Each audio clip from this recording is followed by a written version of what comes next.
প্রথম আবিষ্কৃত উদ্ভিদ হরমোন।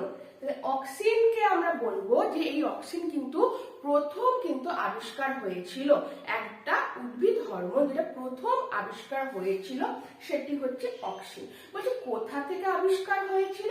বলছে এই অক্সিন নাকি ওট গাছের যে ভ্রূণ মুকুল রয়েছে সেখানে কিন্তু প্রথম পাওয়া গেছিল। ওট, তাহলে কোথায় পাওয়া গেছে? ওট গাছের ভ্রূণ মুকুলে, ভ্রূণ মুকুলে কিন্তু এই অক্সিনটা প্রথম পাওয়া গেছিল। তাহলে এই ভ্রূণ মুকুল কি জিনিস?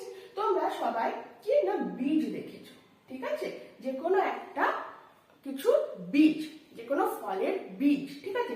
সেই বীজটা শুকনো হয়ে যাওয়ার পর যদি এটাকে আমরা জলে ভিজিয়ে দিই, বীজটার কি হয়?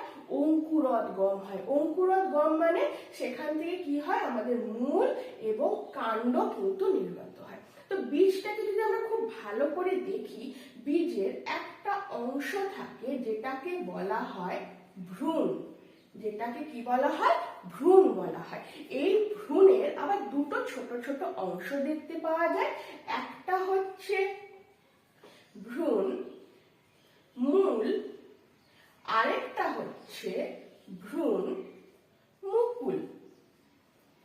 এই ভ্রূণ মূল থেকে আমাদের গাছের এই মূলটা তৈরি হয়। তাহলে ভ্রূণ মূল থেকে কি তৈরি হয়? গাছের ছোট যে বীজটার থেকে যখন নতুন চারা গাছ বেরোবে তখন কিন্তু এই ভ্রূণ মূল অংশ থেকে মূলটা কিন্তু তৈরি হয়, এবং যে ভ্রূণ মুকুল অংশটা রয়েছে সেখান থেকে কি তৈরি হবে?